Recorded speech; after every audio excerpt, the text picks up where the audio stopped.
Hello, what's up? One of the biggest questions we hear when talking about money and the economy is, why doesn't the government just hand out a fat stack of cash to every citizen every month? Like imagine if we all got, say, $10,000 a month from the government. Wouldn't we be living like kings? Buying fancy houses, sweet rides, travel in the world, everybody happy. No poverty, no debt, no taxes, just straight-up paradise. Who hasn't dreamed about that, whether as a kid wanting a new toy or as a grown-up stressing over bills? But here's the deal, as dope as that sounds, it's a fantasy that's way off from reality. If I told you that giving people a ton of cash every month wouldn't just fail to make them rich, but could actually make them poorer, wreck the economy, and cause some serious financial drama, and it's not just that, it could push a country to go broke, turning dreams of Balin into nightmares of Bane broke. Welcome to Ask Away, and this episode's part of our Midnight Questions series. We're diving into a super important question. Why doesn't the government just give every citizen a big chunk of change every month so we can all live large? If you're new here, don't forget to hit that subscribe button, turn on notifications, and drop a comment with your questions. We'll try to answer them in future episodes.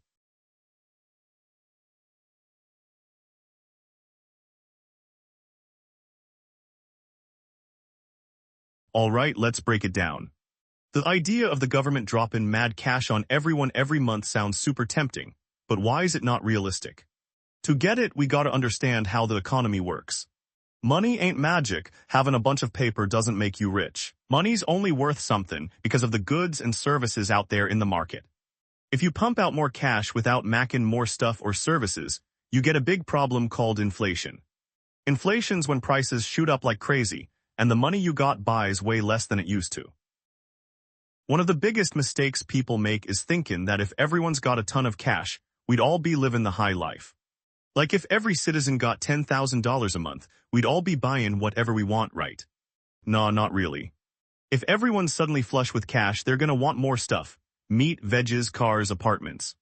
But here's the catch, there ain't an unlimited supply of that stuff. If the market's got, say, 1,000 pounds of meat, and everyone's got cash to burn, demand's gonna skyrocket, but the meat's still limited. So what happens? Sellers jack up the price. That pound of meat that used to cost $10 might jump to $100. In the end, all that extra cash doesn't change your life cause your buying power. What you can actually get with your money takes a hit.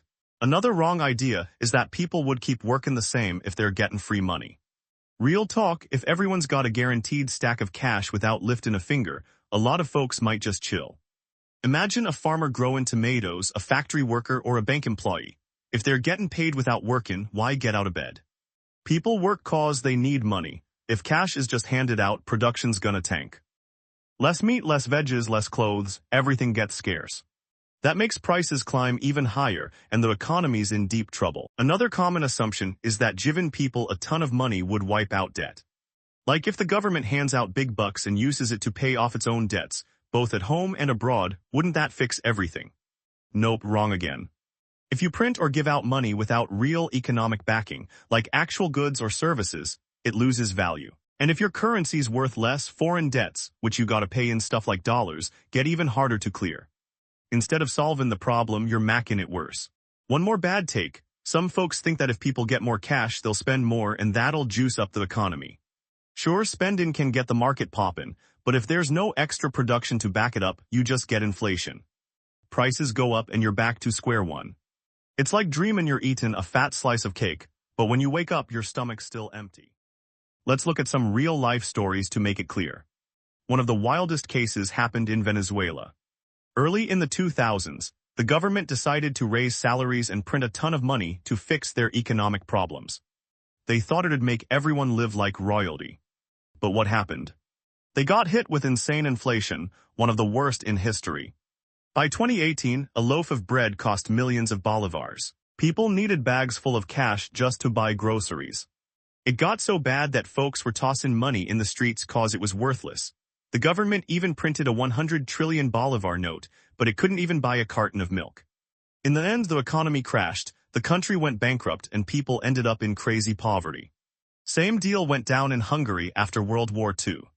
The government was drowning in war debt, so they printed insane amounts of their currency, the pengo. We're talking trillions of pengo. But instead of fixing things, prices went through the roof. People were wheeling around stacks of cash just to buy bread or a few potatoes. There are old photos of kids playing with piles of money in the streets cause it was worth less than paper. The economy tanked and the currency became useless. The main culprit is inflation.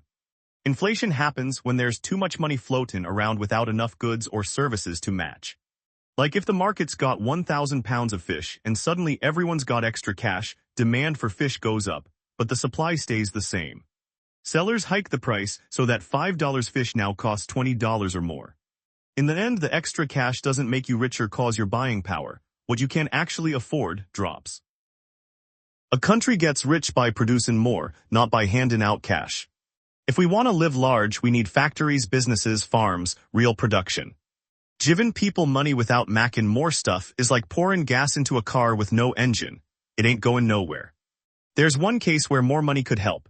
If the country builds a strong economy first, like opening new factories, growing more crops, or leveling up industries, then you can add more cash to the market cause it's backed by real goods and services. Take China, for example. Their currency's value is kinda low compared to the dollar, but their economy's strong cause they produce a ton. Chinese factories ship stuff worldwide which backs their currency with real economic muscle. On the flip side, if a country prints cash without production, like Venezuela did, it's a disaster. One more thing, money's like any other product. It follows supply and demand. Too much money in the market. Its value drops and you get a weak currency. Not much money but tons of production. You get a strong currency, what we call a hard currency, cause people trust it and it's backed by real output. That's why countries try to limit how much money they print. It keeps the currency's value solid. At the end of the day, if we want a strong economy and to live the good life, we gotta work, produce, and make more goods and services. Handing out a ton of cash without production is like dreaming you're eating cake, but whacking up hungry. So there's your answer to why the government doesn't just give everyone a big monthly check. If you liked this, don't forget to subscribe, hit the bell, and drop a comment with your next question. Catch you in the next episode on Ask Away.